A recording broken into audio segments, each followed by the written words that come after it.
sus cámaras y apagar también sus micrófonos para que puedan disfrutar de la presentación que se ha preparado para ustedes y de los recursos que tenemos en la tarde de hoy.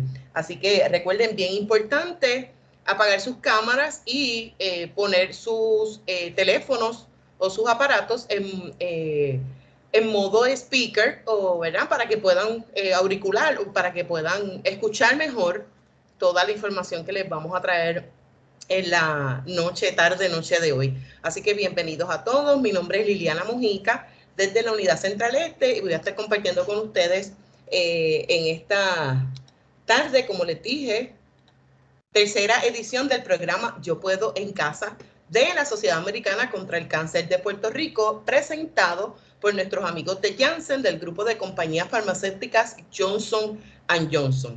Nuevamente les recuerdo, mantengan sus micrófonos y cámaras apagados. Ahora con ustedes les presento a María Cristi, vicepresidenta del Centro de Servicio al Paciente y Control de Cáncer. Adelante, María Cristi. Muy buenas noches. Para los que no me conocen, mi nombre es María Cristi, yo soy la vicepresidenta de Servicio a Paciente, Control de Cáncer y Política Pública. Estoy aquí esta noche para agradecerles pues, la oportunidad de permitirnos llegar a sus hogares a través de este programa, que sin duda sabemos que va a ser de gran ayuda para todos ustedes y sus familiares. Como todos saben, Puerto Rico y el mundo se sigue enfrentando al COVID. El COVID no ha terminado, aunque vemos, ¿verdad?, esa luz al final del túnel. Podríamos pensar que todo se ha detenido, pero sin embargo el cáncer no se ha detenido y nosotros tampoco. Nosotros hemos seguido dando servicios remotamente, la mayoría de nuestro personal de forma remota, y no hemos en ningún momento descontinuado las ayudas económicas y otros servicios que nosotros proveemos, como lo es este programa, que ahora pues lo estamos dando virtualmente para poder llegar a más personas. El Centro de Servicio a Paciente pueden comunicarse en cualquier momento al 1-888-227-3201. Es sumamente importante que los pacientes entiendan que, como mencioné anteriormente, el cáncer no se ha detenido, pero sabemos ya por estudios que hemos estado observando que muchas de las personas han pospuesto llevar a cabo sus pruebas de cernimiento, y estamos en el proceso de comenzar una campaña bien fuerte para llegar a este mensaje de volver al cernimiento. Ese es el título de la campaña. Ya por los estudios que hemos visto, se dice que casi una tercera parte de los adultos en Estados Unidos perdieron en algún momento o retrasaron algunas de estas pruebas de cernimiento.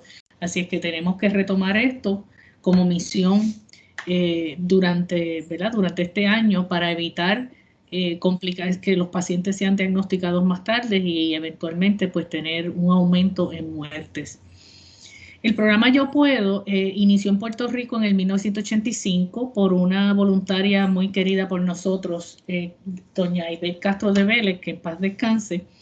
Es un programa educativo para adultos con cáncer y sus familiares, sus cuidadores y sus familiares, que les enseña a manejar el impacto del cáncer en sus vidas a través de información sobre distintos temas de cáncer. El programa se ofrece de manera presencial normalmente, esa era la forma que lo ofrecíamos a través de centros hospitalarios y centros de cáncer, pero lo hemos adaptado a esta forma virtual para que en medio de esta situación pues puedan seguir disfrutando de este programa de apoyo de una manera segura. Le exhortamos a que nos sigan a través de nuestras páginas de Facebook. Búscanos como Sociedad Americana contra el Cáncer de Puerto Rico, y aquí vas a encontrar información reciente sobre el cáncer y nuestros servicios que ponemos continuamente. Hoy comenzamos con la primera de 6 sesiones del programa Yo Puedo en Casa, y usted es parte de un grupo selecto y especial que participará de este programa de apoyo. Su asistencia a cada sección del programa es fundamental y le va a permitir adquirir los conocimientos en diversos temas como son la nutrición, actividad física, aspectos legales que son muy útiles para muchas de las familias en estos momentos, aspectos psicológicos y entre otros.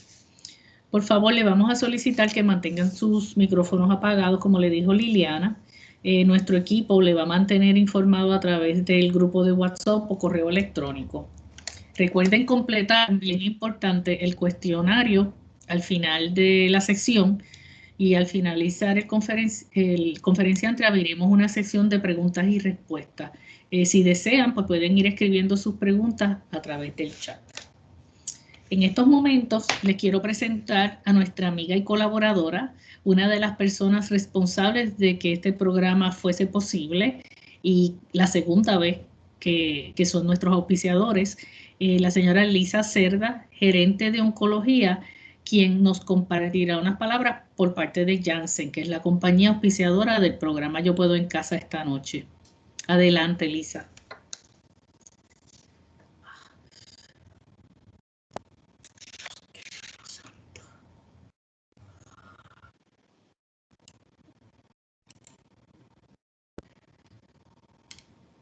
¿Me escuchan?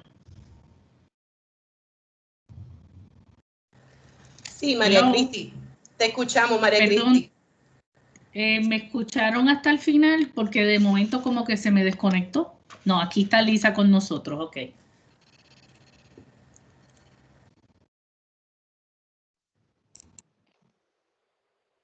Saludos, mi nombre es Lisa Cerda y soy la directora de la franquicia de oncología de Janssen, el grupo de compañías farmacéuticas de Johnson & Johnson. A nombre de todos nuestros empleados, me complace darles la bienvenida al programa Yo Puedo en Casa 2021. Por segundo año consecutivo, nos unimos a la Sociedad Americana contra el Cáncer para continuar educando y empoderando a pacientes y cuidadores con información que será compartida por expertos en diferentes temas, incluyendo salud, finanzas, psicología, derechos de los pacientes y asuntos legales. El programa continuará llegando a ustedes de manera virtual y aprovecho para exhortarlos, incluyendo a los que ya se han vacunado contra el COVID-19, a que sigan observando los protocolos de seguridad. Esto es tanto por el bienestar de ustedes como el de sus seres queridos. Nuevamente, gracias por unirse hoy a este programa. Bienvenidos y que disfruten de Yo Puedo en Casa 2021.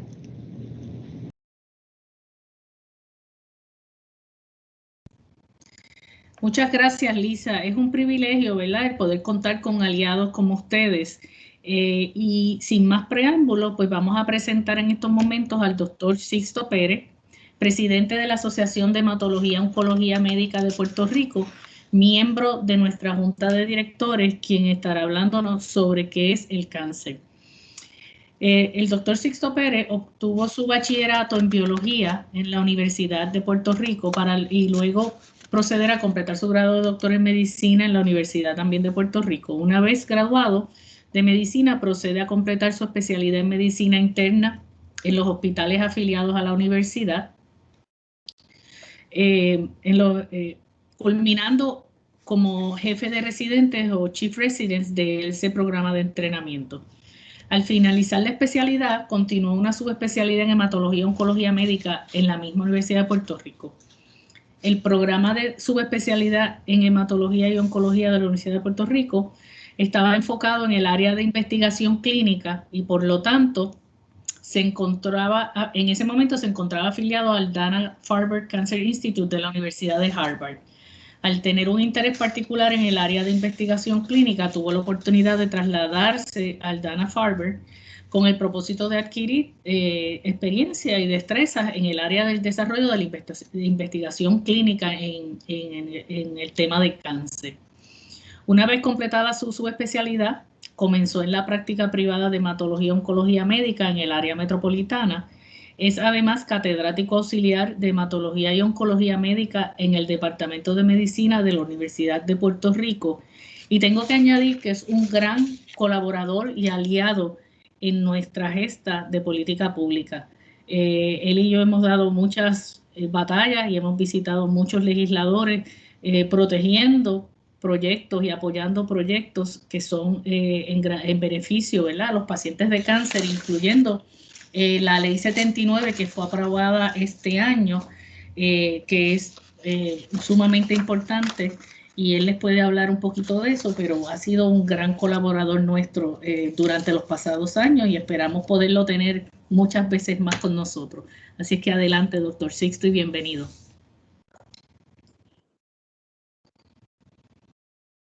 Hola, saludos, buenas noches. Para mí es un gusto y un placer volver a estar aquí con ustedes y compartir esta grata compañía, aunque sea a través de la fibra óptica o de internet. Gracias, María Cristi, por esa tan gentil introducción, y para mí es un orgullo y un placer poder compartir con ustedes. La Asociación de Hematología y Oncología y la Asociación Americana Capítulo de Puerto Rico contra el Cáncer son básicamente de un pájaro las dos alas. No puede haber un proveedor, que es la misión de la hematología oncología de la asociación, un proveedor que esté satisfecho si sus pacientes no pueden ser bien tratados. Y por eso es que vela la Asociación Americana contra el Cáncer en Puerto Rico. Así que ambos estamos enfocados hacia el mismo fin, o sea, hacia básicamente lo mismo. Así que ha sido una colaboración muy interesante, muy productiva, y que espero que se continúe por los próximos años. Ahora, la primera de estas sesiones, hace un año que yo también tuve el privilegio de abrir estas sesiones, precisamente cuando tuvimos que irnos virtual, online, debido a la pandemia, y aquí estamos, un año después de haber comenzado la pandemia, ahora con un poco de luz al final del túnel. Y me han pedido que hable sobre qué es el cáncer, ¿verdad? Así que en las próximas 6 a 7 horas, pues vamos a estar compartiendo sobre lo que significa que es el cáncer. El cáncer se piensa que es como un solo nombre, pero no. En realidad el cáncer es un conjunto de múltiples enfermedades. Y antes de poder hablar del cáncer, tenemos que hablar de su contraparte, ¿verdad? ¿De dónde se origina el cáncer? Pues el cáncer se origina de nuestras propias células, de nuestro propio interior.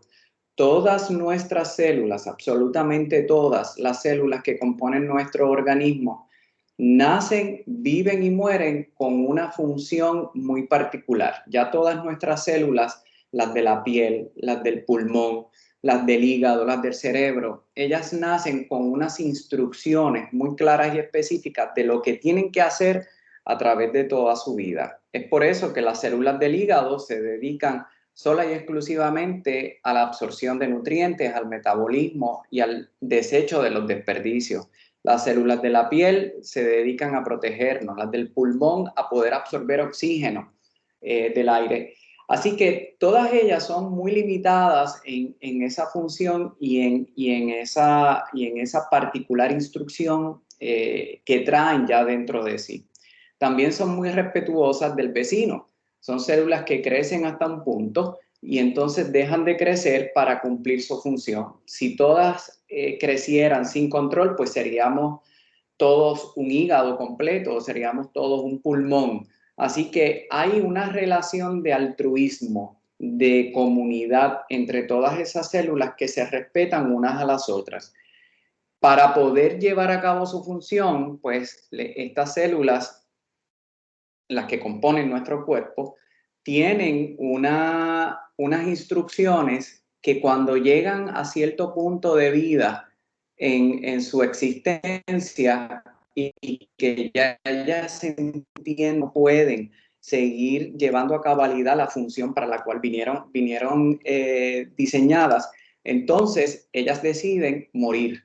Lo que hacen es que ellas se producen una progenie, hijas y nietas, y ellas se retiran y desaparecen para que las próximas generaciones puedan llevar a cabo la función. O sea, no es otra cosa que una función desinteresada. ¿Por qué razón? Porque el cuerpo completo es mucho más importante que cada uno de las células y de los organismos. Y así es como funciona nuestro cuerpo, así es como vivimos nuestra vida. Y así es como nuestros propios tejidos se regeneran. Por eso es que los cartílagos se regeneran a pesar de que uno corre y camina. Por eso es que la piel se regenera a pesar del sol, a pesar de las inclemencias del tiempo, a pesar de los maltratos que le damos, nuestro sistema gastrointestinal. Y todas las instrucciones de esas células están contenidas de ellos y se guardan muy celosamente. Esas instrucciones le dicen a la célula, tú vas a crecer hasta aquí, tú te vas a multiplicar hasta aquí, tú vas a vivir hasta aquí. No puedes cruzar esta línea, no puedes cruzar esta frontera, no puedes invadir el patio del vecino, no puedes irte a la casa del vecino. Y esas instrucciones son guardadas celosamente. Sin embargo, cuando esas instrucciones se alteran, se dañan o se prostituyen, por decirlo así, la célula, como yo le digo a muchos de mis pacientes, se pone mal de la mente. ¿Por qué razón? Porque cuando esas instrucciones que tiene la célula se han dañado, la célula cambia de personalidad y entonces comienza a poner sus propios intereses por encima de los intereses del resto del órgano o de los organismos. Por ejemplo, hay células que entonces empiezan a reproducirse descontroladamente y dicen yo lo que quiero es reproducirme y empieza a producir hijos, nietos, bisnietos sin control alguno.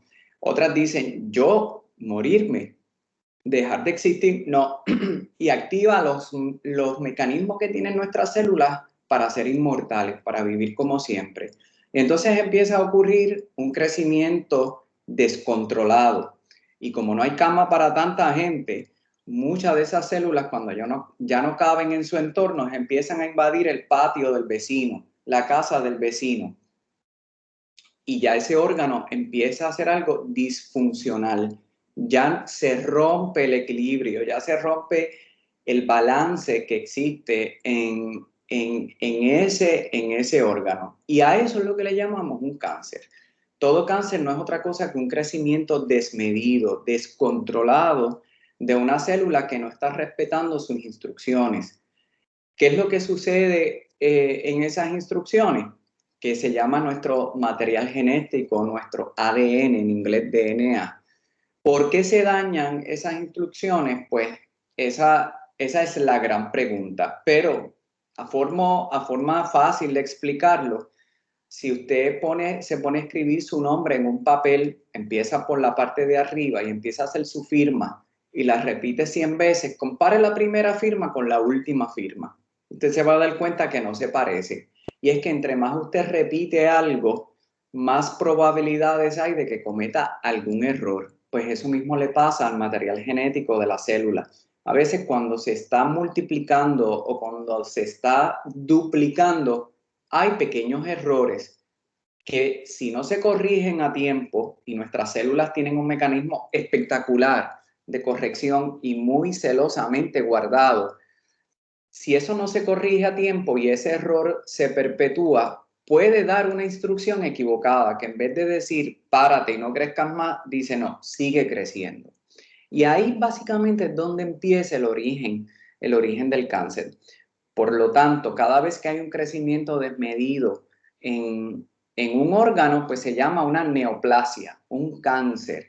Dependiendo de cómo se comporte esas células, decimos que es un cáncer invasivo, que es un cáncer metastásico, que es un cáncer agresivo, que es un cáncer poco diferenciado. Y lo verán muchas veces y ustedes se preguntarán, ¿pero qué es eso?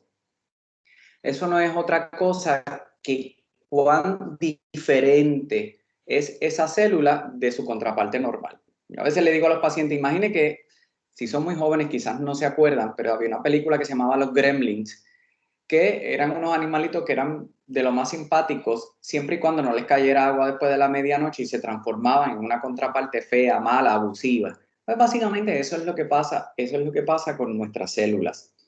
Cuando esas células toman control del órgano, pues entonces ya el órgano empieza a no ser funcional.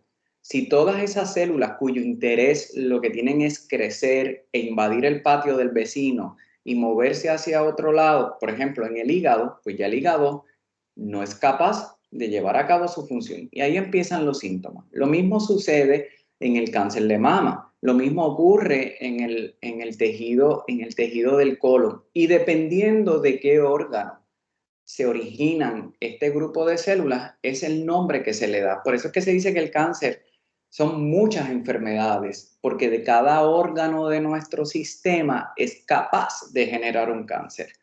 Por eso es que la palabra cáncer da tanto miedo y asusta tanto, porque es algo de su propio cuerpo en contra de su propio cuerpo. Cuando usted habla de una infección, cuando usted habla de un accidente, es algo que vino de afuera y se introdujo a usted y usted trata de sacarlo, de quitarlo. Pero ¿cómo usted combate a su propio cuerpo? Porque es sus propias células que no se sienten parte del cuerpo y lo que le quieren dar es un golpe de estado, al punto que ellas se sienten tan y tan diferentes del cuerpo que lo que dicen es, a mí no me interesa que esta persona deje de vivir, pero yo quiero todos los recursos que tiene esta persona para mí. Y esa es la meta que tiene todo cáncer. Una vez esto ocurre, las células le dicen, ya yo me originé, ya yo soy un cáncer, ya yo soy un tumor. ¿Qué voy a hacer ahora? Pues mire, la meta de todo cáncer, la meta en la vida que tiene todo cáncer es salir del órgano de origen. Y ellas empiezan a cambiar y a buscar los mecanismos y las herramientas de que ellas puedan salir de ese órgano y montar repúblicas o diferentes ciudades o lugares en órganos distantes. Y a eso es lo que nosotros le llamamos metástasis. Metástasis no es otra cosa que un tejido de un órgano que está viviendo en otro órgano. Por eso usted puede ver que un cáncer de mama puede hacer metástasis a pulmón y decimos que es metastásico a pulmón y decimos que es metastásico a hígado, porque de aquel tejido original él logró acceso a todo nuestro sistema circulatorio o el propio sistema de acueductos y alcantarillados que tiene el cuerpo, que se llaman el sistema linfático, se va por todo ese sistema y empieza a implementar nuevas ciudades o nuevas repúblicas en órganos diferentes para, como quien dice, chupar los recursos de esos órganos y ellos poder seguir viviendo. Y entonces se convierte en un círculo vicioso donde todos los recursos del cuerpo entonces son canalizados hacia estos tumores. Y ese es el peligro, ¿verdad? Ese es el peligro de un cáncer, de una malignidad. Por eso es la importancia de encontrar un cáncer a tiempo. De ahí que las pruebas de cernimiento son importantes. Las mamografías salvan vidas, las colonoscopías salvan vidas, los exámenes de piel salvan vidas, porque entre más temprano la medicina sea capaz de encontrar este grupo de células anormales, más rápido las podemos identificar y erradicar, porque la meta de la medicina es tratar de quitar ese grupo de células como si nunca hubieran existido y más aún, más importante, tratar de evitar que pongan repúblicas de sus mismos órganos en otros lugares. Así que esa es la importancia de las pruebas preventivas. Hay muchas pacientes que me dicen, pero si es que yo me hacía la mamografía todos los años, ¿cómo es posible que entre un año y otro me haya salido positivo? Pues sí, precisamente los cánceres que salen entre mamografía y mamografía, y esos son los que podemos identificar relativamente a tiempo. No es lo mismo una mamografía hoy y una mamografía dentro de 10 años. Así que temprano los encontremos, más probabilidades tenemos de erradicarlos y de curarlos. Y con toda probabilidad, entre menos avanzada sea la enfermedad al momento de encontrarlos, más sencillo es el tratamiento, menos doloroso es el tratamiento y más corto es el tratamiento, porque es con capacidad de cura. Y me preguntarán, pero entonces, ¿qué es lo que provoca? ¿Qué es lo que provoca que se genere un cáncer? ¿Verdad? Muchas veces los pacientes, las esposas dicen cuando es su esposo el que tiene el cáncer, eso es porque come mal, eso es por la dieta que lleva. Yo le he dicho que no coma eso. Mire, en realidad, en muy contadas ocasiones sabemos a ciencia cierta que produce el cáncer. El día que sepamos lo que produce todos los cánceres, ese día encontramos la cura al cáncer. Sí hay varios factores que pueden producir en mayor grado o ponerlo a usted más a riesgo de padecer un cáncer. Por ejemplo, si usted es un fumador, el humo del cigarrillo tiene cerca de 3.000 químicos flotando en ese humito, cerca de 3.000 químicos, de los cuales 300 de ellos son cancerígenos sabidos. ¿Qué significa eso? Que 300 de los compuestos que van flotando en el humo se sabe que causan cáncer directamente, que van a esas instrucciones de la célula y las alteran y las dañan. Así que fumar es una causa de cáncer y mucha gente piensa que es solamente causa de cáncer de pulmón. No, el cigarrillo se ha visto implicado, es culpable, cáncer de pulmón, cáncer de garganta, cáncer de estómago, leucemia en órganos tan distantes como en la vejiga, en cáncer de los riñones, cáncer de estómago. Yo he tenido pacientes que han sido fumadores por mucho tiempo y a veces se le encuentran 3 cánceres a la vez, por donde quiera que esté el humo. Cáncer de pulmón, cáncer de esófago y cáncer de garganta, porque todas esas zonas que el humo del cigarrillo tocó, en algún momento causó un daño. Pacientes que me dicen, bueno, pero es que mi abuela fumó desde los 5 años y murió a los 90 años. Bueno, hay personas que nacen con el privilegio genético de poder coger todas esas sustancias cancerígenas, neutralizarlas, pero ninguno de nosotros sabemos cuál fue la ruleta genética que nos tocó. Así que es mejor no empezar o dejarlo si lo está haciendo y evitar ese tipo de situación. En el cáncer de mama se sabe que el no hacer ejercicio, el estar sobrepeso o una exposición muy prolongada a las hormonas femeninas puede causar cáncer. Y de ahí vienen las preguntas en todas las pacientes: ¿cuándo fue su primer embarazo? ¿Cuándo fue su primera regla? ¿Cuándo fue que tuvo su menopausia? Porque eso le da una idea al doctor cualquier tipo de instrucción errónea que esa paciente recibió debido a las hormonas en su cuerpo, que pudo inducir un cáncer a nivel de mama. En términos de cáncer de colon se ha asociado también con una dieta muy alta en grasa. ¿Por qué razón? La mayoría de los cancerígenos que están en la comida se disuelven muy bien en las grasas, se mantienen disueltos en la grasa, en la manteca, por decirlo así. Y entonces, si usted ingiere muchas grasas, tiene mayor oportunidad de que esas sustancias cancerígenas se queden pegaditas a las paredes del intestino por mayor cantidad de tiempo. Y es por eso que se trata de decir, trate de comer una dieta baja en grasa o alta en fibras. La fibra trabaja como si fuera un engrudo, como una pega, que coge esos cancerígenos, se los pega y se los lleva para que usted los deseche. No es que eso es una prevención total, no es que es una cura para eso, pero si usted puede poner su granito de arena para tratar de evitar o por lo menos atrasar la aparición de esos tumores, pues ahí es donde entra la prevención. Tengo muchos pacientes que me dicen, sí, porque no come bien, porque es la dieta. La contestación es que no. La contestación es que en realidad no sabemos. Nadie tiene culpa de que le suceda un cáncer y ese sentido de culpa pues no debe estar en ningún tipo de paciente. Claro, también está la noción de que el comer mucha azúcar produce cáncer y hay pacientes que una vez le diagnostican cáncer reciben consejos muy bien intencionados, ¿verdad? Pero el camino al infierno está sembrado de buenas intenciones, de que tienes que dejar de comer azúcar.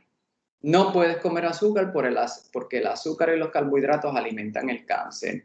Yo le digo, bueno, eso es bastante cercano a la brujería, porque en realidad eso no tiene absolutamente nada que ver. Nuestras células, cuando se comportan de forma cancerosa, son células muy listas, muy especializadas.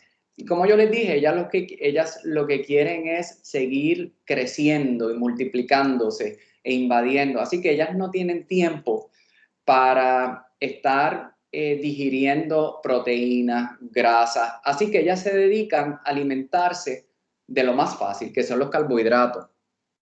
Y ellas apagan parte de su metabolismo y solamente utilizan las azúcares porque tienen un metabolismo alterado y ellas se benefician de eso. Pero si usted deja de comer azúcar o deja de comer carbohidratos, la célula cancerosa lo que dice, sí, no me vas a dar azúcar y carbohidratos, ella tumba un breaker, prende el otro breaker y empieza a alimentarse de proteínas o empieza a alimentarse de las grasas de su cuerpo. O sea que por dejar de comer carbohidratos o azúcares, el cáncer no va a dejar de crecer.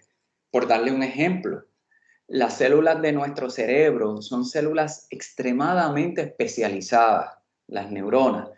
De lo único que las células cerebrales se pueden alimentar es de azúcar. Por eso cuando usted le baja el azúcar, ¿qué pasa? Se desmaya, porque el cerebro deja de funcionar. El cerebro no es capaz de digerir proteínas o de digerir grasas. Se alimenta solamente de azúcar. Es igual que las células del corazón. Las células del corazón se alimentan particularmente de grasa nada más, porque son células muy especiales. Las células cancerosas no. Ellas son muy listas y ellas tratan de alimentarse de lo más fácil. Usted no le da eso, pues ellas van a alimentarse de otra cosa.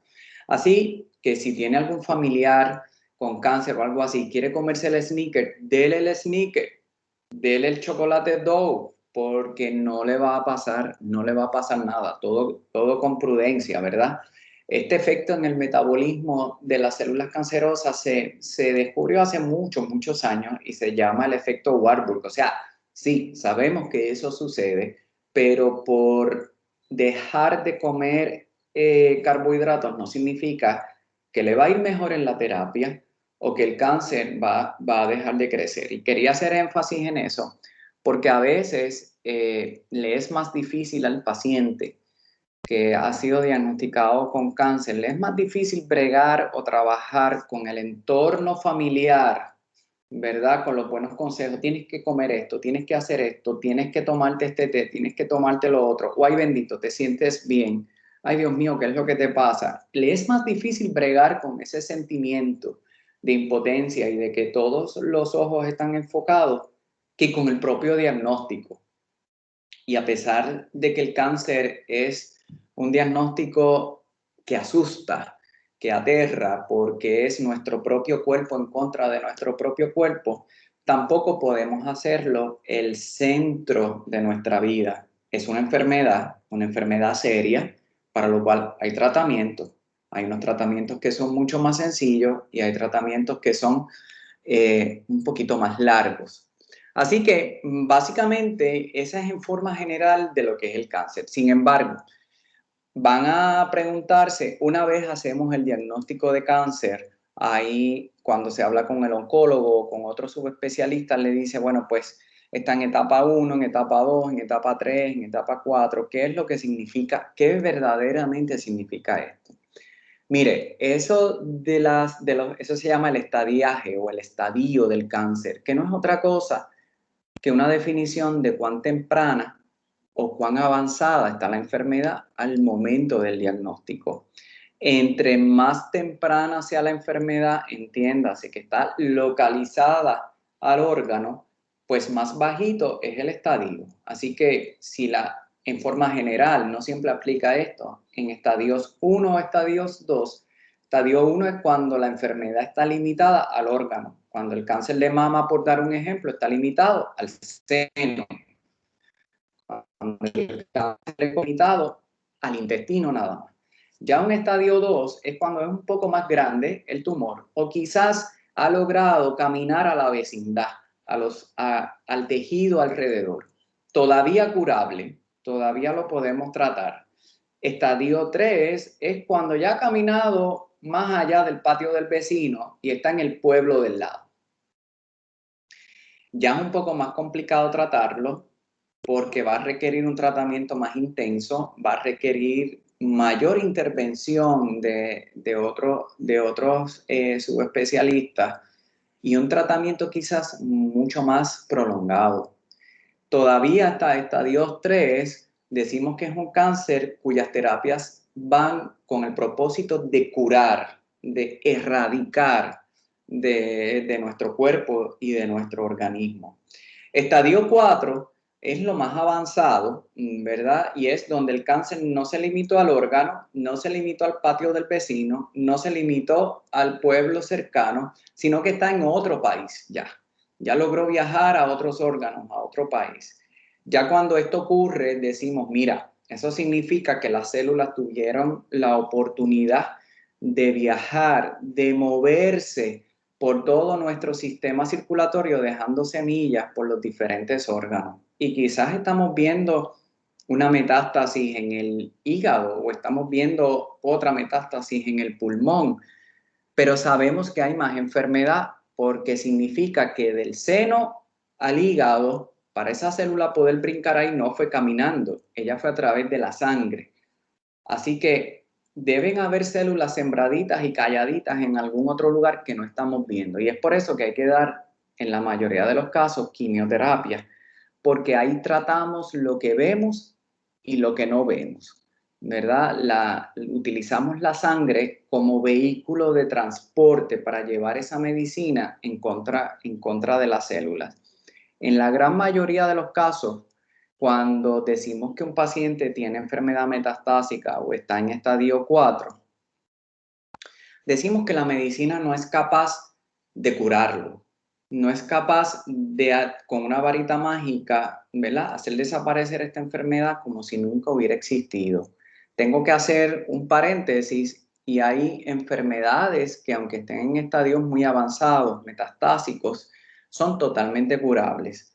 Entre ellas dos puedo mencionar el cáncer de testículo, que es una de las historias de éxitos en la medicina. El ejemplo clásico de esto fue el ciclista Lance Armstrong, que cuando se le diagnostica su cáncer testicular tenía metástasis a pulmón y metástasis a cerebro, y con las quimioterapias dirigidas al tejido testicular se van en remisión completa, se curan literalmente. Después de eso ganó los 7 Tours de France y todavía está muy bien y en buena salud. Y otra excepción a esto son los linfomas. En su mayoría, aunque estén en etapas muy avanzadas, es otra de las historias de éxito de la oncología, donde a pesar de lo avanzado que esté, aunque el porcentaje es menos, ¿verdad?, en términos de éxito, pero todavía rondamos entre un 70 y 80% de cura. Óigame, cura, que en oncología cuando hablamos de un 30% de cura hacemos fiesta. Así que imagínense en un 80% de cura aún en enfermedad metastásica o estadio 4. En otros tipos de tumores, pues eso no necesariamente aplica, aunque sí hay personas que se pueden curar, todo es posible en la vida. Y entonces ya lo que tenemos es que enfocarnos a otra meta. ¿Cuál es la meta? Tratar de controlar la enfermedad. Primero, yo le digo, la primera meta es frenar la enfermedad. Hay que evitar que siga avanzando, hay que evitar que siga dando trabajo a los demás órganos. Esa es la primera meta. La segunda meta es tratar de hacerla caminar hacia atrás, de hacerla retroceder, de tratar de meter ese león en la jaula nuevamente. Y la última meta, si no lo podemos hacer desaparecer, controlarlo, que no haga daño, que la persona siga viviendo una vida lo más normal posible. Y en esos sentidos, mucha gente me dice, pero doctor, ¿y hasta cuándo yo voy a seguir recibiendo tratamiento? ¿Cuándo lo paramos? Si esto es un estadio 4. Yo le digo, ¿usted ha conocido a alguien que se cure de la diabetes? No. ¿O de una tiroide vaga? No. Son personas que están tomando medicamentos toda la vida. No por eso dejan de vivir una vida plena. Así que, como en estas mismas enfermedades, ya cuando caemos en este modo metastásico y que logramos controlar la enfermedad, queremos convertir al cáncer en una enfermedad crónica que usted pueda seguir viviendo a pesar de que sabe que la tiene, como pasa en la diabetes o la hipertensión. Cuando dejan de ser efectivos, ¿qué hacemos? ¿Qué hace el médico? Cambia los medicamentos, cambia la forma que le está dando de medicamentos y volvemos a controlarlo hasta que se vuelva a descontrolar. Volvemos y cambiamos los medicamentos. Así que siempre hay esperanza.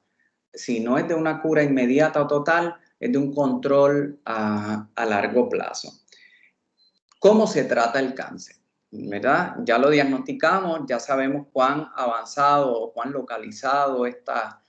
¿Cómo vamos a tratar el cáncer? Pues hay 3 grandes grupos de tratamiento de cáncer. 1, cirugía, ¿verdad? Pues lo que está dañado se trata de quitar, se trata de cortar, ¿verdad? Como decían en mi pueblo en Arecibo, hay que cortar por lo sano. Usualmente eso aplica cuando los tumores están localizados al órgano, porque una cirugía, siempre que un paciente se entra a sala, se entra con propósitos curativos, porque si usted va a sufrir el riesgo de una cirugía, hay que tratar de garantizar que usted va a salir de sala de cirugía libre de enfermedad, o por lo menos de la enfermedad que se ve. Muchas veces los colegas cirujanos dicen, le quité todo el tumor o todo el cáncer. Muy cierto, fantástico, así es, y ese es el primer gran paso. Pero hay veces que por el tamaño y localización de ese tumor, solamente la cirugía no es capaz, porque ya conocemos los cánceres. Recuerden lo que yo les dije, esto empieza con una sola célula. Una sola célula. La medicina no es capaz de encontrar una sola célula perdida en nuestro cuerpo. Así que tumores de cierto tamaño o de cierta agresividad, cuando se miran bajo el microscopio, aunque se haya extirpado en su totalidad, que ese es el tratamiento 1A, la cirugía, van a necesitar algún tipo de tratamiento después. Por eso muchos pacientes se sorprenden cuando dicen, pero doctor, sí, el cirujano me dijo que me lo había quitado, ¿por qué yo necesito quimioterapia? Claro, el cirujano logró curar ese órgano, logró extirpar ese órgano, pero las quimioterapias se dan porque sabemos que existe una alta probabilidad de que se haya quedado la semilla, el germen del mal, en el mismo órgano o en un órgano distante, calladito, escondido. Así que uno prefiere tratar a estos pacientes antes de darle la oportunidad a esas células a que vuelvan a crecer. Así que por eso es que me están dando quimioterapia. No es necesariamente porque usted tenga el cáncer, ¿no? El cáncer ya se lo extirparon, se lo sacaron. Es para evitar que si quedó algún residuo, ese cáncer vuelva a crecer y vuelva a hacer daño. No es lo mismo tratar 1, 2 células perdidas que tratar masas o tumores. Por ejemplo, cuando usted coge una pared, si tiene una pared de cartón y le da con un marrón, usted la va a tumbar bien fácilmente. Pero si usted se va con ese mismo marrón a las murallas del morro para tratar de tumbarlas, les va a dar un poquito más de trabajo. Así que en estos casos se utiliza luego de la cirugía quimioterapia. No es porque usted tenga un cáncer, es para tratar de evitar que salga ese cáncer. Y ahí se le llama el nombre quimioterapia adyuvante, una ayuda, un complemento a esa cura inicial. Afortunadamente, la mayoría de los pacientes, 80% que reciben quimioterapia de tumores sólidos, no estoy hablando aquí de los linfomas, ni estoy hablando tampoco de los cánceres testiculares. El 80% de los pacientes que necesitan quimioterapia luego de extirpar un tumor se hace de forma preventiva. No es porque usted tenga un cáncer todavía, sino que tiene un riesgo de un cáncer. Y es mejor atenderlo ahora que un poquito más tarde en la vida. La otra forma de tratar los tumores es mediante radiación. Son rayos X.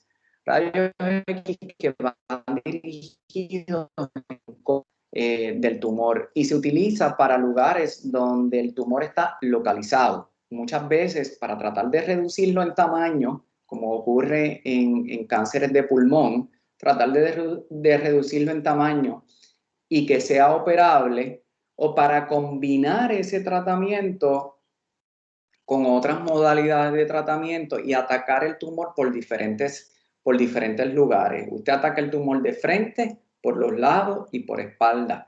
Entre más mecanismos usted utilice, mayor probabilidad de cura usted va a tener.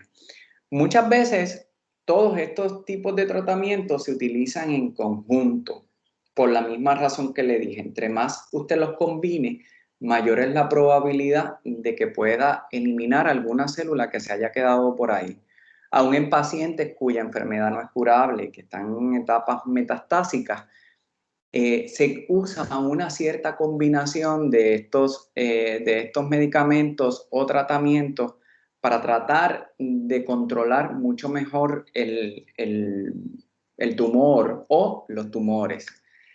Hablando de las quimioterapias, lo que la gente pensaba hace 50 o 60 años, de que todas las quimioterapias producen náuseas, vómitos, que producen alopecias, calvicie, y ese malestar que se asociaba con la quimioterapia, pues poco a poco, afortunadamente, se está haciendo parte del pasado.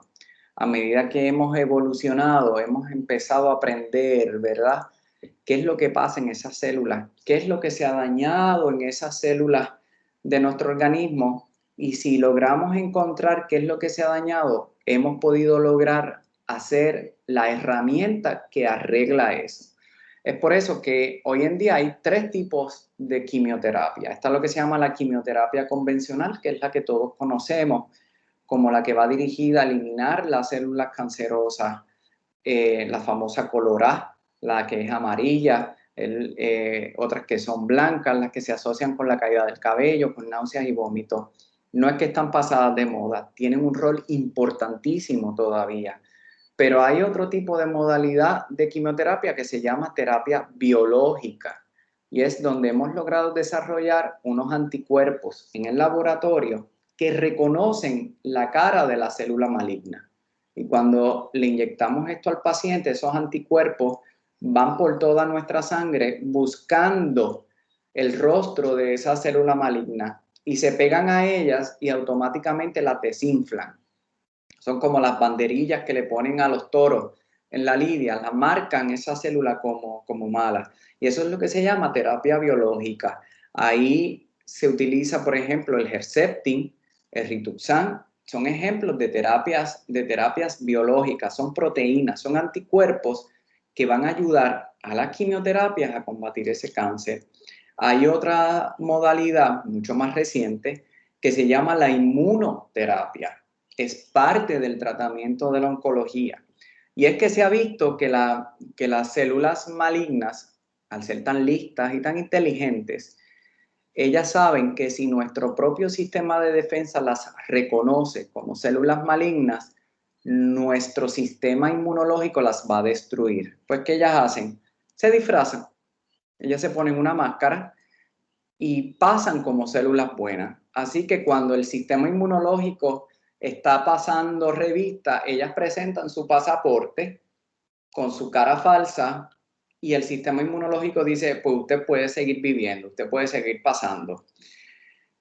La inmunoterapia va dirigida a quitarle la máscara a esas células, a desenmascararlas. Así que cuando el sistema inmunológico está pasando revista, dice, adiós, pero esta célula es mala, esta no es una célula normal, y monta una reacción inflamatoria, monta una reacción de rechazo en contra de esa célula maligna.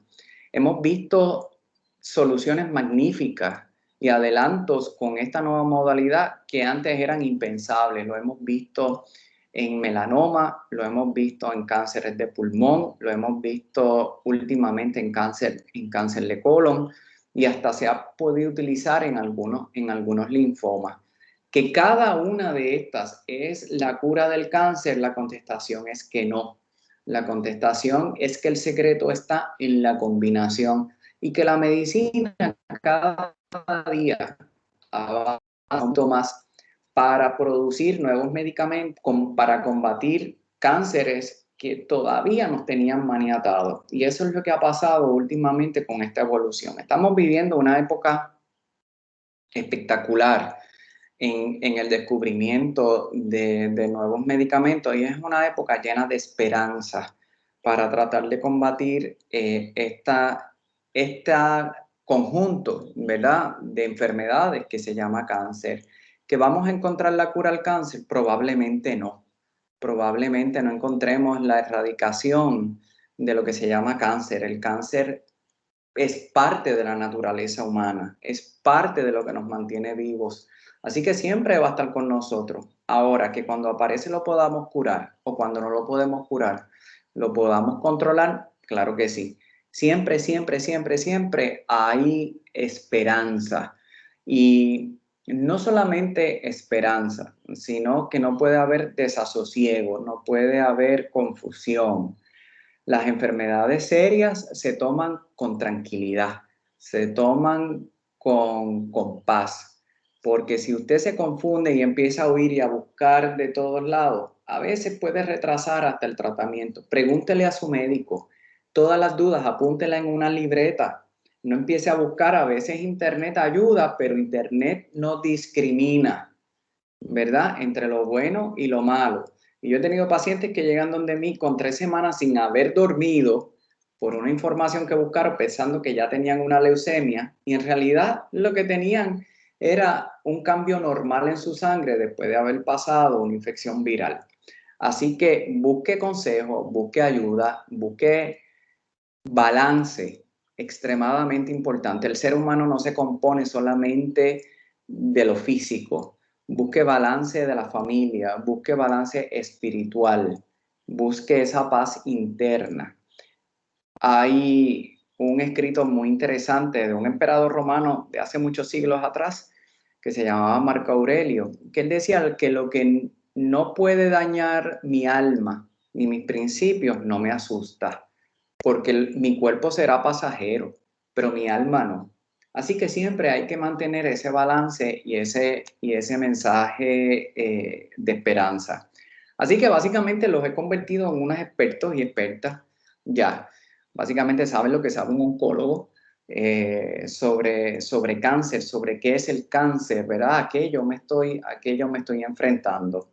Y espero que esto les haya ayudado a entender un poquito más la enfermedad, porque entre el conocimiento es poder y entre más ustedes conozcan, pues mucho mejor será. Así que aquí estoy, no sé si hay preguntas por ahí, así que dejo a alguna de las moderadoras o moderador ahora. Muchísimas gracias al doctor Sixto Pérez por esta información tan valiosa para nuestros pacientes, comenzando, ¿verdad?, esta tercera sesión del programa Yo Puedo en Casa, pero sí tenemos preguntas en el chat, así que les voy a presentar a mis compañeras Arlene Colón y Shirley Ramos, que van a estar encargadas de la sección de preguntas. Adelante. Saludos, muy buenas noches a todos. Usted cubrió algunas de ellas, voy aquí más o menos.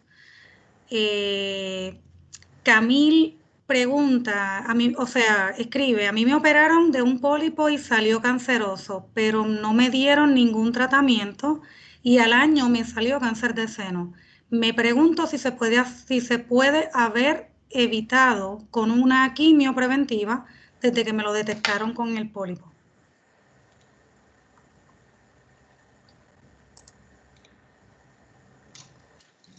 Doctor, está en mute. La contestación es que no, ¿verdad?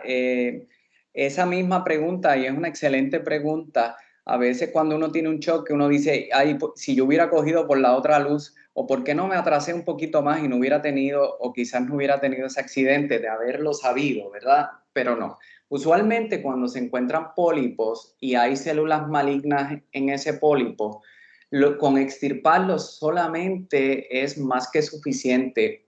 Recuerde que cuando usted está entrando a un tratamiento de cáncer o un tratamiento de quimioterapia, son medicamentos muy buenos, pero son medicamentos muy serios y tienen un lado oscuro y pueden tener unas consecuencias serias.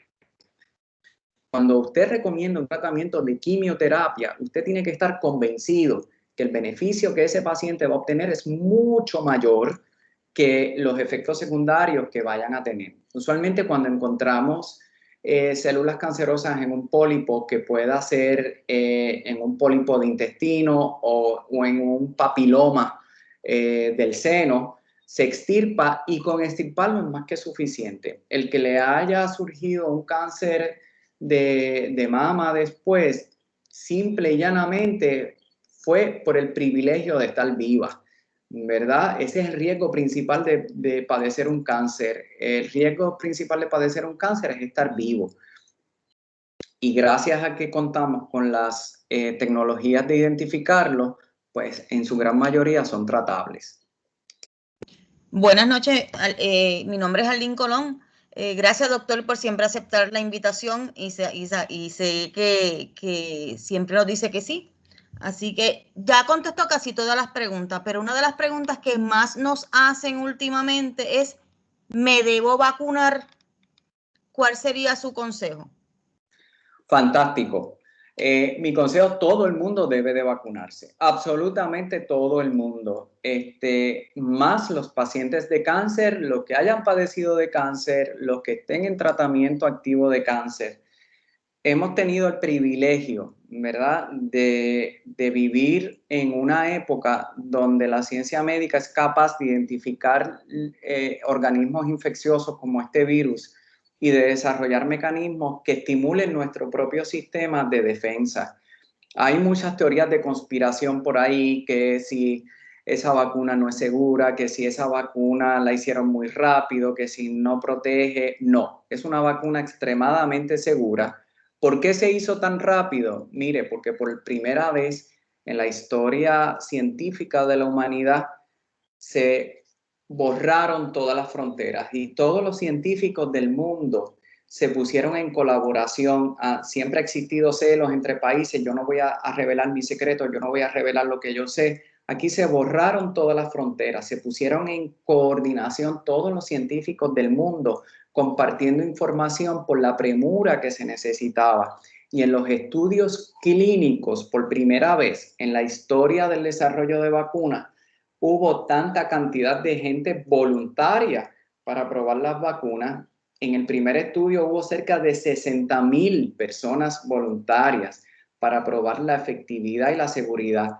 Y como hubo tanto volumen de gente que se voluntarizó para esto, pudimos obtener unos muy buenos resultados.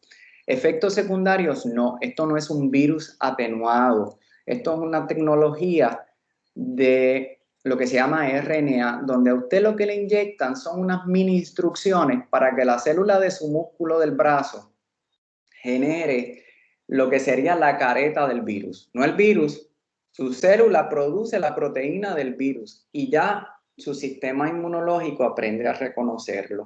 En pacientes de cáncer se debe administrar este tipo de vacunas para protegerlos.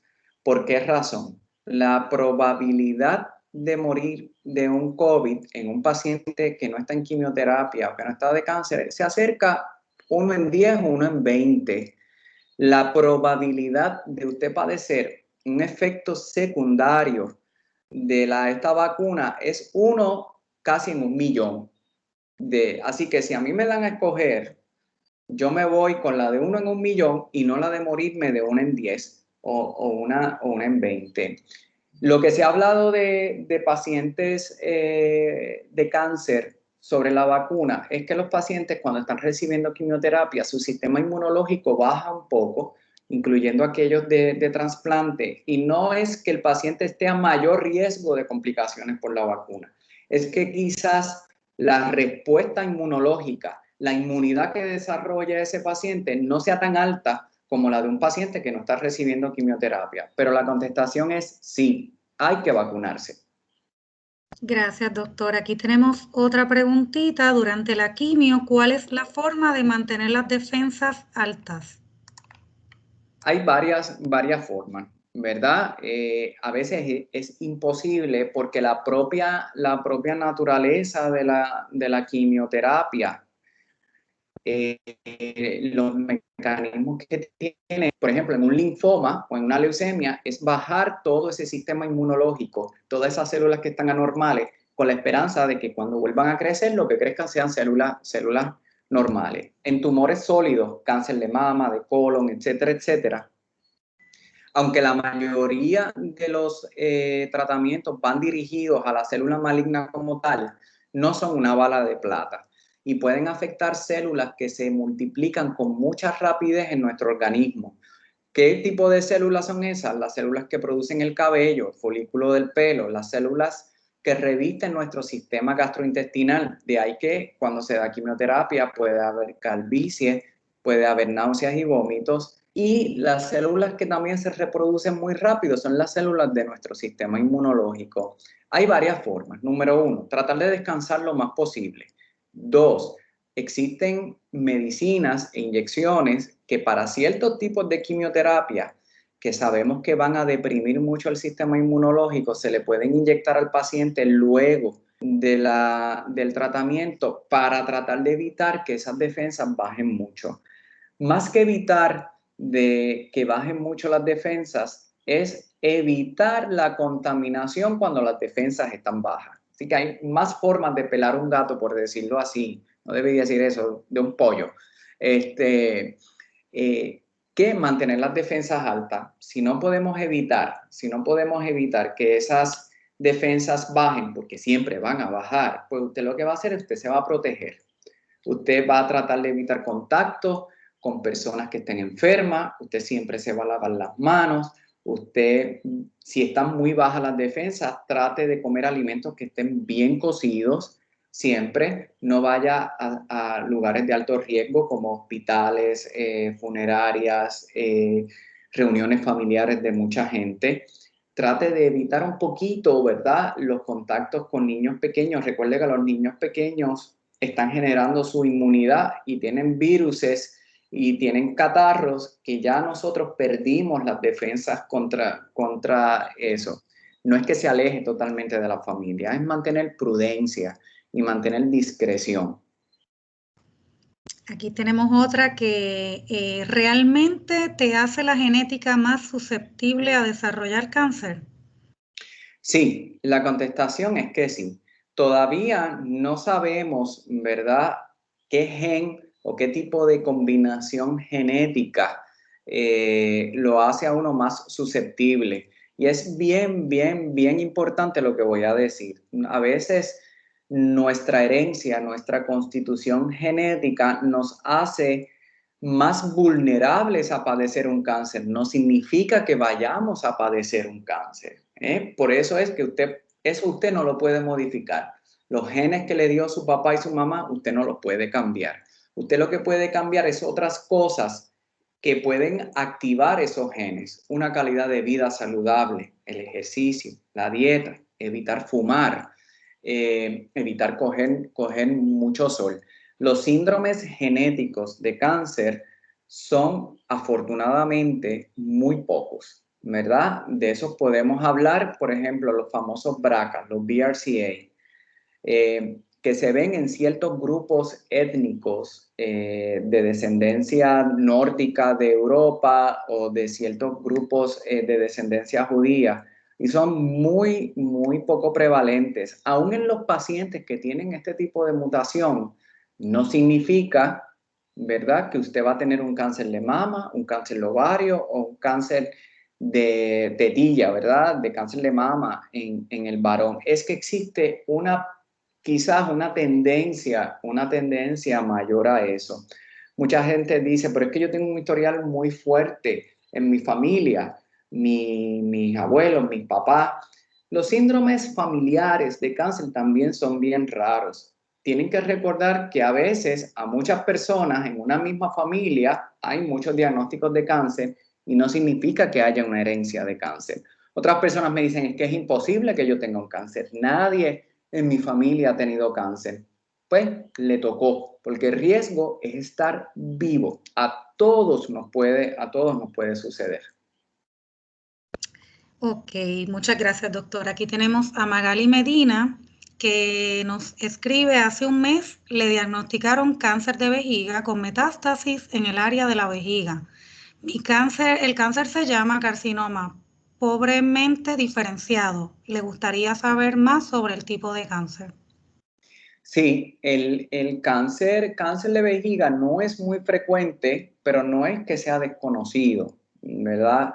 Y a veces tarda un poquito en manifestarse porque si estamos hablando de la vejiga urinaria es un órgano hueco, es como un coco y está diseñada para estirarse y para acumular espacio. Así que muchas veces da la oportunidad de que estos tumores crezcan hasta cierto tamaño considerable y les da oportunidad a caminar al tejido a vuelta redonda antes de que se pueda manifestar o encontrar. Aún así, hay grandes posibilidades de tratamiento. El que se llame pobremente diferenciado, eso es un nombre fino de domingo que usamos los médicos para distinguir ciertos tipos de cáncer. Pobremente diferenciado lo que significa es que esas células se parecían muy poco a su contraparte normal, a las células normales de la vejiga. Y eso le da una idea al médico de cuán agresivo tiene que ser en el momento del tratamiento o cuántas modalidades de tratamiento tiene que integrar al cuidado de este paciente, que aunque esté curado, es un paciente que requiere una vigilancia un poquito más de cerca. Yo le digo, cuando se llaman así es que era un poquito más sinvergüenza, ¿verdad? Medio traicionero, que se hace presentar como que está tranquilo y no está tranquilo. Y es una forma de avisarle al médico qué esperar de la enfermedad, al paciente también, y con qué intensidad hay que tratarlo. Y vuelvo y repito, bien diferenciado es que se parece bastante al tejido normal. Medianamente diferenciado es que tiene una de cal y una de arena. Pobremente diferenciado es que ese tejido dice, yo no quiero parecerme a nadie de mis vecinos, a nadie, yo soy yo y punto. Interesante. ¿Cuál es el momento idóneo para vacunarse? Terminé la roja y estoy por comenzar Taxol semanal. ¿Lo recomienda en este momento? Definitivamente, definitivamente. Cualquier grado de inmunidad es mejor que cero inmunidad. Ok, muchas gracias. Me había hecho mis estudios de mamo y sono 8 meses anterior. Es a causa de que estaba muy escondido, podía haber desarrollado tanto en 8 meses. Ella tiene un cáncer de mama, stage 3. Sí, eso ocurre con mucha frecuencia y no es que esté o muy escondido o que no se haya visto. Mire, la medicina tiene unos límites en la detección, ¿verdad? Y hasta que un tumor no crece de cerca de 1 centímetro, más o menos, de tamaño, la tecnología que tenemos de visualizar, por más avanzada que sea, incluyendo un PET-CT, un MRI de seno, hasta que esos tumores no llegan hasta cierto nivel de tamaño, la medicina es incapaz de detectarlos, ¿verdad? 1 centímetro incluye 1 millón de células. Y yo le digo, mira, este es el ejemplo de que usted va llenando un vaso y el vaso no se va a derramar hasta la última gota. Se puede estar al borde, pero cuando cae la última gota, ahí es que se derrama. Y hay veces que esto ya venía creciendo o caminando, llegó a un punto donde el tumor dijo, bueno, pues ahora yo me voy a manifestar, ahora es que yo voy a crecer. Y de ese momento en adelante empieza a crecer aceleradamente. Claro, ahí como ya sobrepasa ese límite de detección, pues lo encontramos. Pero el que haya ocurrido entre una mamografía y otra, o sea, hace 8 meses, no es que estaba muy escondido, probablemente había algo por ahí, pero incapaz de detectarse como tal. O a veces, simple y llanamente, empiezan a crecer. Hay tumores que se toman años en crecer. Cáncer de pulmón a veces toma de 6 a 7 años en manifestarse. Hay cánceres de mama que crecen abruptamente, en cuestión de 3 meses se manifiestan. Yo he tenido pacientes que una leucemia, hay pacientes que 2 semanas antes tenían un CBC perfectamente normal y en cuestión de 1 semana un CBC totalmente anormal con un diagnóstico de leucemia. Doctor, la próxima. ¿Qué significa exactamente un diagnóstico de invasiva ductal carcinoma de seno en grado intermedio? Los tumores de seno se dividen en 2 grandes grupos, ¿verdad? Uno se llama el carcinoma in situ, y carcinoma in situ es lo más temprano que la medicina es capaz de encontrar células malignas dentro de los ductos de leche. Los senos de la mujer, la función principal que tiene es producir leche para amamantar a los hijos. Esa leche se produce en unas glándulas que hay en el seno que parecen ramilletes de uva, pero esa leche tiene que salir afuera, ¿verdad? Así que hay unos sorbetos, unos conductos, unos tubos que cogen la leche que se produce en ese ramillete de uvas y la llevan hacia el pezón. Eso se llaman los ductos. Ahí dentro de esos ductos, en el revestimiento interno, en la telita de ese ducto, es donde se forman los cánceres. Carcinoma in situ es donde se empezó a formar esa célula maligna, ese tipo de tumor, pero que todavía no tuvo la capacidad o no tuvo el tiempo de barrenar la pared del ducto e invadir el patio del vecino. Por eso cuando se llama carcinoma in situ, estaba en el sitio. Ya cuando se diagnostica que sacó una cabecita fuera del ducto, ¿verdad? Y está tratando de invadir la grasita vuelta redonda, le cambiamos el nombre y se llama invasivo ductal. Gracias, doctor. Recibimos aquí mi cáncer de mama es estadio 2. ¿A qué órganos puede metastizar el cáncer de mama? El cáncer de mama tiene ciertas preferencias. En realidad, todos los cánceres pueden metastatizar a todos los órganos, pero hay órganos que un cáncer le es más fácil metastatizar o tiene cierta predilección. El cáncer de mama tiene como preponderancia hígado, pulmón, huesos y finalmente cerebro, ¿verdad? A diferencia, digamos, el cáncer de próstata, que casi exclusivamente metastatiza a huesos y muy raras ocasiones, apenas hay casos descritos que metastatiza a cerebro. Estadio 2, la probabilidad que haga metástasis es una probabilidad de baja a intermedia, siempre y cuando se den los tratamientos, digamos, si lo necesita, de quimioterapia adyuvante o de hormonas adyuvantes. ¿Por qué razón? Esos tratamientos lo que hacen es que bajan la probabilidad de que vaya a haber una metástasis. Muchas gracias. Aquí tenemos a una chica que nos está preguntando, su niña tiene 20 años, la dieron de alta hoy, solo va a estar unos días en casa para siguiente fase. ¿Qué puedo hacer para que le suban los glóbulos blancos? Y otra pregunta, si mi niña está en quimioterapia activa, si pudiera vacunarse contra el COVID.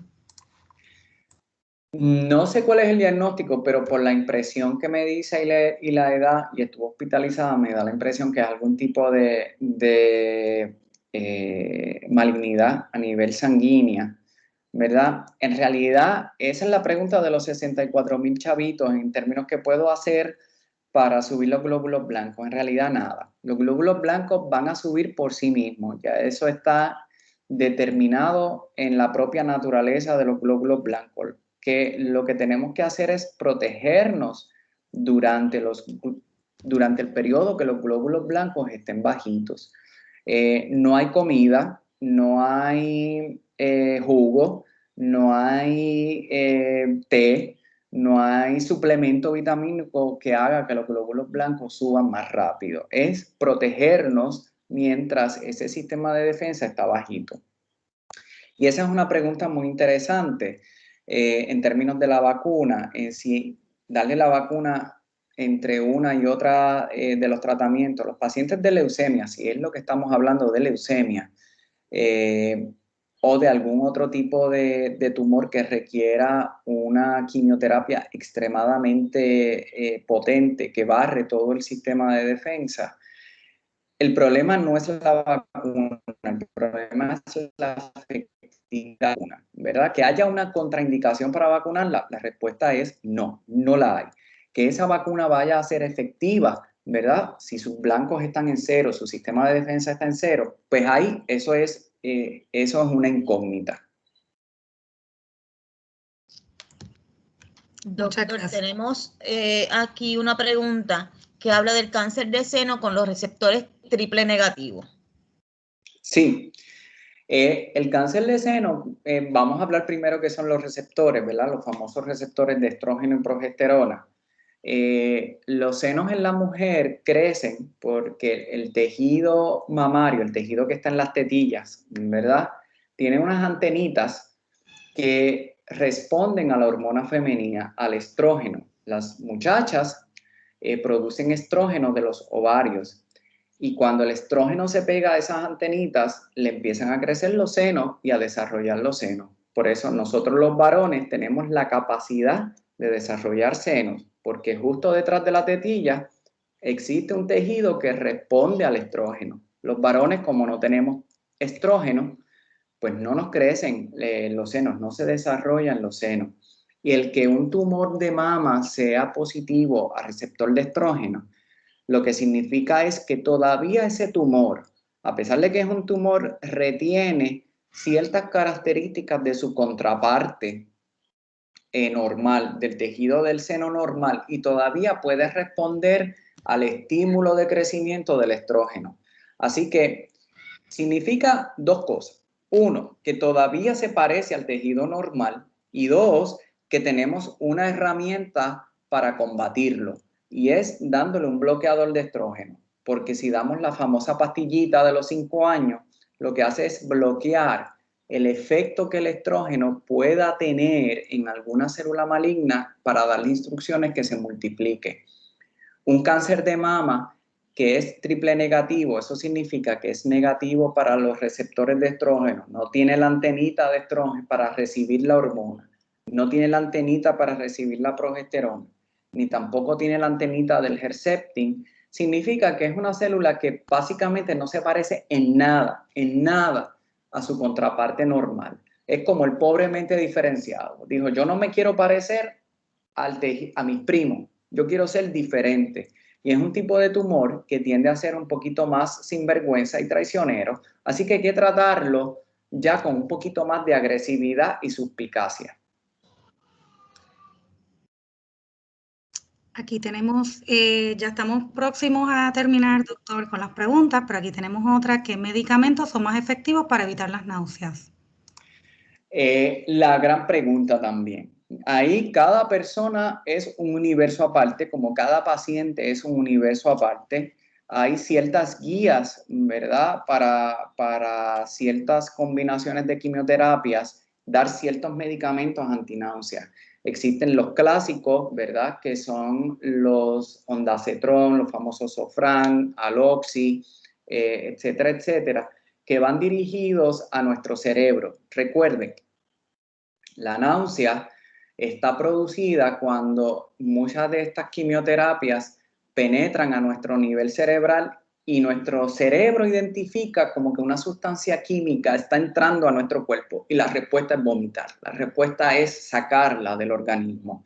Y muchos de estos medicamentos lo que hacen es que bloquean esa respuesta. Usualmente un solo medicamento no es capaz y a veces es la combinación de utilizar medicamentos para náusea temprana, por darle un ejemplo, el Sofran, con medicamentos para la náusea tardía. Es la náusea que empieza a salir al segundo o tercer día, como lo es, por decir un nombre, el Emend. A veces hay que combinarlo con cortisona para bajar el nivel de respuesta que tiene nuestro cerebro en contra de estos medicamentos. Así que para diferentes combinaciones de quimioterapia hay diferentes combinaciones de medicamentos antináuseas y hay que ver, yo siempre le digo, mira, no vamos a saber qué efectos secundarios o cómo va a ser la náusea hasta que no tiremos el cuerpo al agua. Hay que empezar a recibir los tratamientos para ver cómo su cuerpo responde y de acuerdo a cómo responda ya nosotros vamos aprendiendo y podemos tomar medidas para la próxima ocasión y minimizar esto.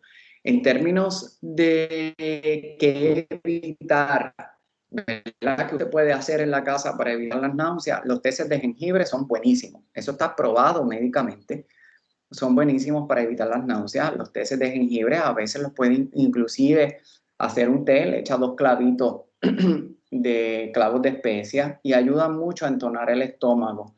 Las cosas, hay bombones agrios. Yo le digo a los pacientes, busquen los Skittles, por dar una marca, los que sean bien agrios, y chúpenlo, porque muchas veces lo que produce la náusea, ese sabor a metal, esa saliva que se produce en la boca con sabor a medicina, es lo que produce la arqueada.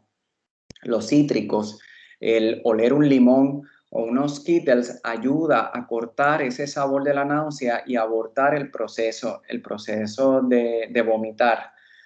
Hay ciertos alimentos como son los ácidos, los cítricos, los jugos de China, los jugos de limón, a veces pueden causar un poquito más de problemas estomacales. Y bien importante, a veces la náusea da al momento de levantarse en la mañana, cuando se incorpora. Esto es un secreto que han descubierto muchas mujeres mientras están embarazadas. Y es que justo antes de levantarse siempre tengan una galletita, unas galletitas saladas o algo así en la mesita de noche. Y antes de incorporarse por la mañana, cómanse una galletita de esas saladas, tráguela y entonces se levanta. Es más fácil tratar de evitar la náusea que quitarla. Perfecto. Aquí tenemos también todos los que tienen BRCA2 positivo. ¿Quiere decir que sus hijos y nietos van a tener también algún diagnóstico? ¿Está la posibilidad? No, la contestación es que no. Hay personas que heredan, ¿verdad? Este tipo de mutación que, fíjese, no es que a usted le va a dar cáncer aunque tenga la mutación, es que quizás tiene un mayor riesgo de padecer de cáncer y tiene que estar más pendiente y chequearse. Los síndromes familiares, los síndromes heredados de esto en nuestra población latina caribeña tienden a ser muy raros. Los BRCAs son mucho más preponderantes en personas que tienen herencias del norte de Europa, nórdicos, o que tienen un tipo de herencia, lo que se llaman los askenazis, los judíos askenazis. En Puerto Rico básicamente no existe ese tipo de población. Nosotros sí tenemos una gran genética judía, ¿verdad? De herencia judía, pero son judíos sefarditas, que son otra cosa, eran los que vivían en el sur de España y el Mediterráneo, que no tiene nada que ver con esta mutación. Así que los síndromes familiares en esto pueden ser un poquito más raros, pero recuerde que usted pudo haber generado esa mutación. Hay personas que crean la mutación ellos y no significa que la han pasado o la pasarán a sus familiares.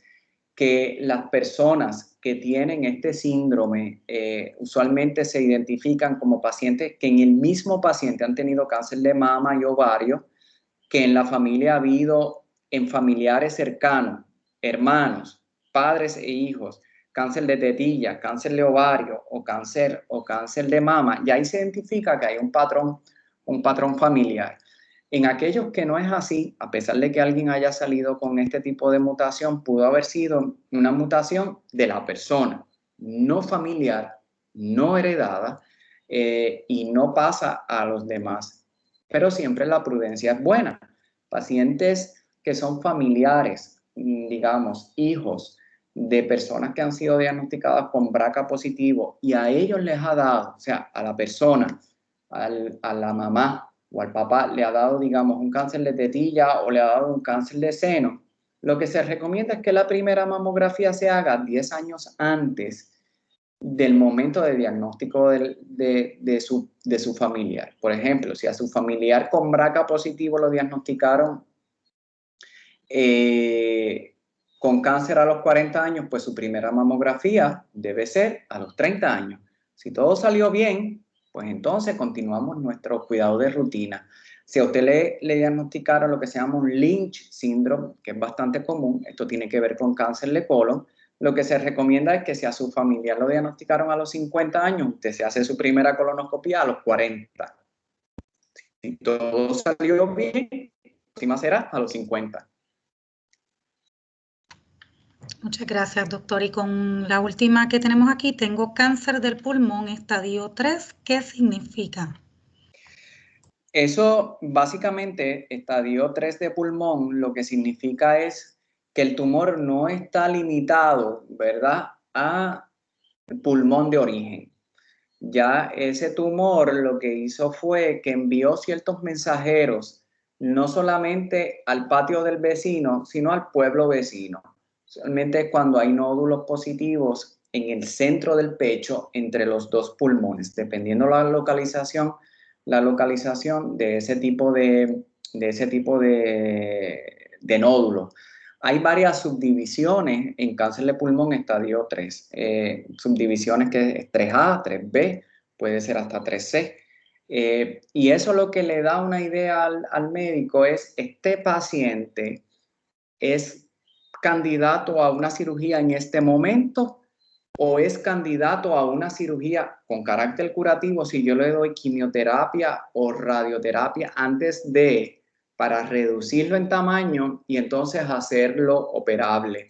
Es un tumor que está localmente avanzado, pero que todavía puede haber cierta oportunidad para convertirlo en un tumor que se pueda extirpar, a diferencia del que es estadio 4, donde ya por más tratamiento que se dé, no va a ser un candidato a cirugía. Importante, hay estadios y hay estadios. Hay pacientes que pueden ser un estadio 1 o un estadio 2 de cáncer de pulmón, que uno dice, bueno, lo podemos operar. Pero usualmente si fueron pacientes que fueron fumadores por mucho tiempo, que tienen enfisema, pues entonces no son candidatos a una cirugía, porque no van a tolerar la cirugía o no van a tolerar el quedar sin parte del pulmón. O sea que no importa que sea estadio 1, estadio 2, hay que evaluarlo en el contexto como tal. Y puede haber estadios 3 que parezcan muy avanzados, pero que puedan ser unos candidatos a cirugía si se logra contener esa enfermedad. Bueno, pues muchas gracias al doctor Sixto Pérez nuevamente por compartir con nosotros toda esta información, ¿verdad? La primera parte y la sección de preguntas que fue espectacular, y le agradecemos a todos por haberse conectado y por haber hecho, ¿verdad?, sus preguntas. Le damos las gracias por asistir en la noche de hoy. Les vamos a estar compartiendo el enlace de esta grabación para beneficio de todos y les exhortamos a que anoten en una libreta sus preguntas y que se sientan en confianza de preguntarle a sus médicos en sus citas, ¿verdad? Para que no se queden con algunas dudas. Así que de cita en cita, ¿verdad? Según vayan teniendo sus dudas, en confianza pueden tener, ¿verdad?, esa comunicación con sus médicos. Los esperamos el próximo jueves, donde tendremos el lanzamiento de nuestro nuevo programa de nutrición para pacientes de cáncer por la doctora Elba González. Agradecemos nuevamente a nuestros amigos de Janssen por hacer posible este programa de Yo Puedo en Casa. Para concluir, los dejamos con un mensaje de Lisa Cerda, directora de la franquicia de oncología de Janssen. Adelante. Gracias por acompañarnos hoy en esta edición de Yo Puedo en Casa. A nombre de todos los empleados de Janssen, quiero expresar mi más sincero agradecimiento por su participación. Janssen reafirma su compromiso con la misión de la Sociedad Americana contra el Cáncer y continuaremos trabajando para cumplir con nuestra promesa de crear un futuro donde las enfermedades sean cosa del pasado.